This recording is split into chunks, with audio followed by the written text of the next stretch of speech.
નમસ્કાર. આજે આપણે બ્રેન ટ્યુમર જેવા એક ગંભીર વિષય પર વાત કરવાના છીએ, પણ બિલકુલ સરળ ભાષામાં. ચાલો આ આખી બાબતને વ્યવસ્થિત રીતે સમજીએ. ક્યારે એવો વિચાર આવ્યો છે કે જો મગજની અંદર કોષો કાબુ બહાર જઈને વધવા લાગે તો શું થાય? આ જ સવાલ બ્રેન ટ્યુમરની સમજનો પાયો છે. તો ચાલો શરૂઆત કરીએ આપણા પહેલા વિભાગથી, મગજમાં એક ગાંઠ. કંઈ પણ આગળ સમજતા પહેલા એ જાણવું જરૂરી છે કે આપણે જેને બ્રેન ટ્યુમર કહીએ છીએ એ હકીકતમાં છે શું. તો સરળ ભાષામાં કહીએ તો બ્રેન ટ્યુમર એટલે પેશીઓનો એક એવો ગઠ્ઠો જ્યાં કોષો બસ વધતા જ જાય છે, એમનો ગુણાકાર થતો જ રહે છે, અને એ પણ કાબુ બહાર. જાણે કે શરીરની જે સામાન્ય સ્ટોપ સિગ્નલ સિસ્ટમ હોય ને, એ અહીં કામ જ નથી કરતી. અને આ જે અનિયંત્રિત વૃદ્ધિ છે, બસ એ જ આખી વાતને ગંભીર બનાવી દે છે. અહીં એક બહુ જ મહત્વનો તફાવત સમજવા જેવો છે.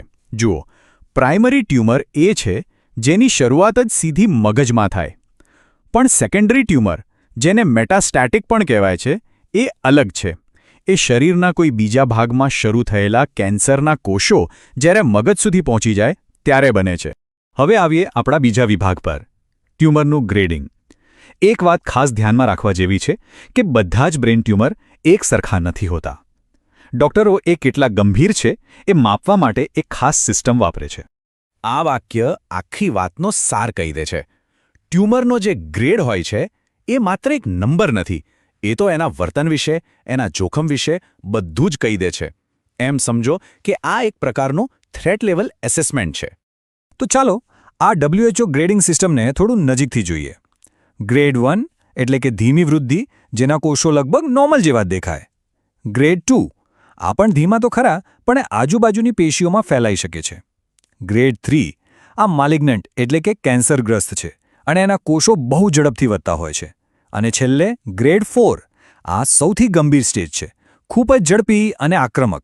એટલે મૂળભૂત રીતે આ 4 ગ્રેડ છે, ગ્રેડ 1 થી શરૂ કરીને ગ્રેડ 4 સુધી.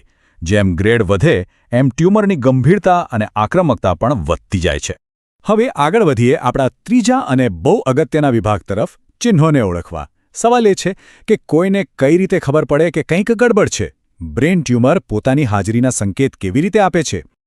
આના સામાન્ય લક્ષણોમાં સતત રહેતો માથાનો દુખાવો, કારણ વગર આંચકી આવવી, કે પછી સ્વભાવ કે યાદશક્તિમાં ફેરફાર જેવી બાબતોનો સમાવેશ થાય છે.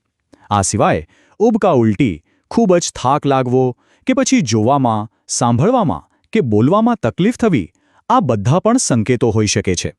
અને હા, આ લક્ષણો ટ્યુમર ક્યાં છે અને કેટલું મોટું છે એના પર આધાર રાખે છે. ખાસ કરીને માથાના દુખાવા પર થોડું વધારે ધ્યાન આપીએ. બ્રેન ટ્યુમર સાથે સંકળાયેલો માથાનો દુખાવો મોટાભાગે સવારના સમયે વધારે તીવ્ર હોય છે, અને સામાન્ય દુખાવાની ગોળીઓથી એમાં ખાસ કોઈ ફરક પડતો નથી. આંચકી આવવી એ પણ એક બહુ જ મોટો સંકેત છે. ઘણીવાર તો એ સૌથી પહેલું લક્ષણ હોય છે. આવું કેમ થાય? કારણ કે ટ્યુમર મગજમાં અસામાન્ય ઇલેક્ટ્રિકલ એક્ટિવિટી પેદા કરે છે, અને એના પરિણામે આંચકી આવે છે. ચાલો હવે આપણા છેલ્લા વિભાગ પર આવીએ, સારવારની યોજના. જ્યારે નિદાન થાય તો પછી ડોક્ટરો આ પરિસ્થિતિનો સામનો કેવી રીતે કરે છે? એમના અભિગમ કેવા હોય છે? એક વાત સ્પષ્ટ સમજી લેવી જોઈએ કે બ્રેન ટ્યુમરની સારવાર કોઈ એક જાદુઈ ગોળીથી નથી થતી. એ તો એક આખી સંકલિત વ્યૂહરચના છે, એક પ્રોપર પ્લાન છે, જેમાં ઘણા બધા પાસાઓ જોડાયેલા હોય છે. મુખ્યત્વે સારવારના 3 મોટા આધારસ્તંભ છે. પહેલું, સર્જરી, જેનું મુખ્ય હેતુ સુરક્ષિત રીતે બને તેટલો ટ્યુમરનો ભાગ કાઢી નાખવાનો છે. બીજું છે રેડિયેશન થેરાપી.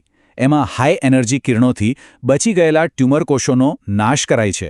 અને ત્રીજું છે કીમોથેરાપી, જેમાં શક્તિશાળી દવાઓ દ્વારા કેન્સરના કોષોને ખતમ કરવામાં આવે છે. આ ચાર્ટ જુઓ, એ બહુ સારી રીતે બતાવે છે કે કેવી રીતે સર્જરી, રેડિયેશન અને કીમોથેરાપી આ બધાને ભેગા કરીને એક સંપૂર્ણ સારવાર યોજના બનાવવામાં આવે છે. અને હા, આ બધાની સાથે સાથે નિયમિતપણે દેખરેખ રાખવી એ પણ એટલું જ જરૂરી છે. તો આખી ચર્ચાનો સાર શું છે? સાર એ જ છે કે જ્યારે આપણને વર્ગીકરણ, ચિહ્નો અને સારવારના વિકલ્પો વિશે પાયાની સમજ હોય, ત્યારે આ નિદાન સાથે જોડાયેલો જે અજાણ્યો ડર છે તે ઘણો ઓછો થઈ જાય છે.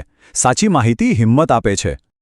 અને અંતે એક સવાલ જે આપણે સૌએ વિચારવો જોઈએ. આ બધી જાણકારી સાથે આપણે એક સમાજ તરીકે વહેલા નિદાનને કેવી રીતે પ્રોત્સાહન આપી શકીએ અને દર્દીઓ માટે વધુ સહાનુભૂતિ અને સપોર્ટવાળું વાતાવરણ કેવી રીતે બનાવી શકીએ? આ એક વિચારવા જેવો પ્રશ્ન છે.